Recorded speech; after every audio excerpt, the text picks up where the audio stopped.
કે કેશરી આખી ચૂંટણીમાં રેખાબેનનું નામ જો નથી તો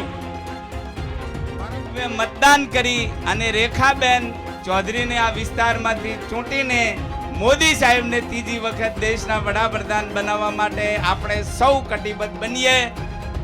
સમાજવાદ કઈ રીતે ફેલાય ને એ જો સમજવું હોય ને તો ક્યારેક નેતાઓના ભાષણ સાંભળજો, કેમ કે એ જ્યારે બોલતા હોય છે એ કેટલું સાચું ને એ કોઈ એના ઉપર નજર નથી કરતું અને એ હંમેશા બોલતા હોય છે એનું મોટા ભાગનું એક ખોટું જ બોલતા હોય છે. તાજેતરમાં જ બનાસકાંઠાની લોકસભામાં જે રીતે જ્ઞાનીબેન ઠાકોરની જીત બાદ ઘણા બધા નિવેદનો સામે આવ્યા. ગુજરાતની રાજનીતિની ચર્ચાની સાથે બનાસકાંઠાની રાજનીતિની ખૂબ જ ચર્ચાઓ જોવા મળી રહી છે. પરંતુ એમાં ફરીથી શિવાભાઈ ભુરિયા કે જે કોંગ્રેસમાંથી દિયોદરના પૂર્વ ધારાસભ્ય રહી ચૂક્યા છે અને એમણે આ વખતની લોકસભાની ચૂંટણીમાં જ્ઞાનીબેનને ખૂબ જ મદદ પણ કરી છે, પરંતુ એમને ક્યાંક હવે રેખાબેન ચૌધરી તરફ ક્યાંક ઇશારો કરતા હોય એ રીતે જોવા મળ્યું છે. જ્ઞાનીબેનની જીત બાદ હવે કોઈ રેખાબેનનું કોઈ નામ નથી લેતું અને એવામાં શિવાભાઈ ભુરિયા જે કોંગ્રેસના નેતા છે અને એમને હવે ક્યાંક જ્ઞાનીબેનની વિરોધની વાત કરતા હોય એ રીતે એક આખું એમનું વલણ જોવા મળ્યું છે. ચૌધરી સમાજનો એ પોતે પણ ચૌધરી સમાજમાંથી આવે છે અને એમના સમાજનો એક પ્રોગ્રામ હતો અને એમાં શંકરભાઈ ચૌધરી, રેખાબેન ચૌધરી સમાજના આગેવાનો હતા અને એમાં એમને વાત કરી કે કેશાજી ચૌહાણે રેખાબેનને સપોર્ટ કર્યો નથી. એમને ભાજપના ખુદ નેતા હોવા છતાં એમને ક્યારે પણ રેખાબેનનું નામ પણ નથી લીધું. જો કે નામ નથી લીધું એ વાત એકદમ તદ્દન ખોટી છે. આ ક્લિપ સાંભળો કેશાજી ચૌહાણની કે જેમાં તમને સ્પષ્ટ સાંભળવા મળશે કે એમને રેખાબેન ચૌધરીનું નામ લીધેલું છે. ત્રીજી વખત મોદી સાહેબને દેશના વડાપ્રધાન બનાવવાના છે. જો મોદી સાહેબને ત્રીજી વખત દેશના વડાપ્રધાન બનાવવા હોય તો કમળ વાળો ઉમેદવાર જ મોદી સાહેબને કોમ આવવાનો છે. આ સીધું ગણિત ગણી અને 7મી મે ભારતીય જનતા પાર્ટી તરફી ભવ્ય મતદાન કરી અને રેખાબેન ચૌધરીને આ વિસ્તારમાંથી ચૂંટીને મોદી સાહેબને ત્રીજી વખત દેશના વડાપ્રધાન બનાવવા માટે આપણે સૌ કટિબદ્ધ બનીએ. પરશુરામ ભગવાન એ આપણા સૌને તાકાત આપે. આ વાત પરથી ક્યાંક સમજવાનું રહ્યું છે કે નેતાઓ જ હંમેશા સમાજ વચ્ચેની લડાઈનો એક માધ્યમ જરૂર બનતા હોય છે. જે રીતે શિવાભાઈ ભુરિયાએ જે રીતે નિવેદન આપ્યું છે એ સ્પષ્ટ સમજાવે છે કે ચૌધરી સમાજને ઠાકોર સમાજના ઉમેદવારને સપોર્ટ કરવાની જરૂર નથી હોતી. જો કે આ વખતની લોકસભાની ચૂંટણીમાં જ્ઞાનીબેનની જીત જે થઈ છે એ જ્ઞાનીબેન તો માત્ર એક માધ્યમ હતા, કેમ કે જે ચૌધરી સમાજના ખુદ એવા ઘણા બધા એવા નેતાઓ હતા કે જે રેખાબેનને હરાવવા માંગતા હતા. પરબતભાઈ પટેલ હોય, શિવાભાઈ ભુરિયા હોય, આવા અનેક નેતાઓ હતા કે જે રેખાબેનને હરાવવા માંગતા હતા. એના પાછળનું કારણ હતું કે શંકરભાઈ ચૌધરીનું વર્ચસ્વ.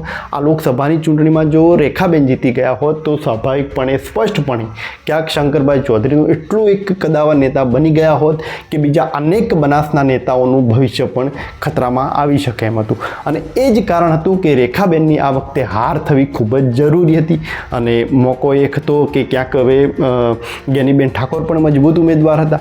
એટલે આ વખતે ભાજપના નેતાઓ અને જે પણ શંકર ચૌધરીની વિરોધની જે પેનલ હતી કે જે શંકર ચૌધરીને હવે આગળ વધવા નહોતા માંગતા, એ ક્યાંક એમની જોડે મોકો હતો કે જ્ઞાનીબેનને તેઓ જીતાડી શકે છે અને એવું જ બન્યું. એટલે રેખાબેનને હરાવવામાં બધા જ મોટા ભાગના ચૌધરી સમાજ હોય, ઠાકોર સમાજ હોય, રબારી સમાજ હોય, અનેક નેતાઓનો હાથ રહ્યો છે.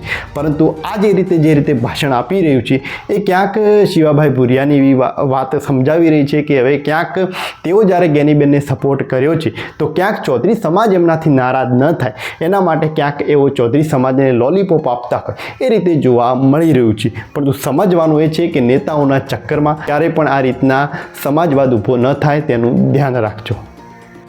કે કેશરી આખી ચૂંટણીમાં રેખાબેનનું નામ જો નથી તો મારા માર્ગનું ઉદાહરણ તો શંકરભાઈ સાક્ષી રેખાબેને બેઠા પૂછો હતો ભાષણ કરવા ઉભા છે ને કેશરીએ કીધું ભાજપને વોટ આલતું રેખાબેનનું વ્યક્તિગત નામ નતો લીધું ઉમેદવાર આ રેખાબેન મારા ઉમેદવાર છે એમ તો શું એને કોઈ ફેર પાડ્યો?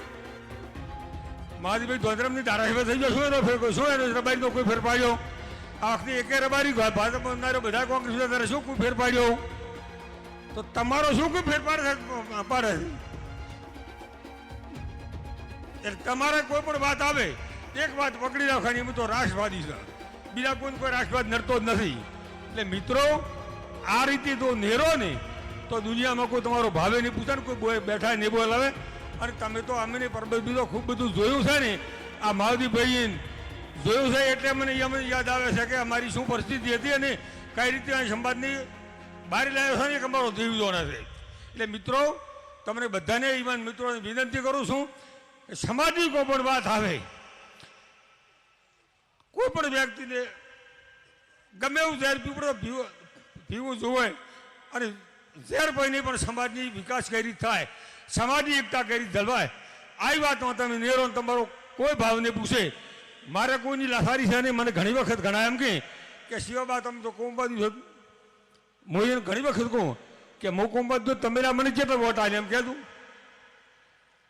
એટલે આખા એક રૂપાલા બોલ્યો અને આખા ભારતના જાગીરદારને ખટો લાગ્યો.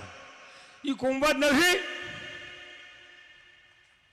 એક પણ વોટ જાગીરદાર ભાજપ ન આવ્યું. એ કોમબાજ ના ગણાય.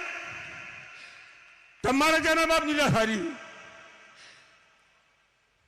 અને શું કોઈ મોટો ફરક પાડી ન. એટલે મિત્રો આ વાતમાં બધા સક્ષમ રહેજો, મક્કમતા રહેજો. અને તારા બાળો તમને બધાને કહું છું, આ પરબતભાઈ શકરભાઈ બેઠા અત્યારના ફક્ત ને ફક્ત એક જ થરા જ વિધાનસભા એવી છે ને કે તમે કદાચ ચૌધરી તરીકે જીતી કહો. બાકી અમે બધા લઘુમતીમાં છે, બધા ઠાકોરોની બહુમતી છે. કે અમે તો કિસ્મત તમારા લો ને જ્યાં વખતે જીતી ગયા એટલે અમારા કિસ્મત.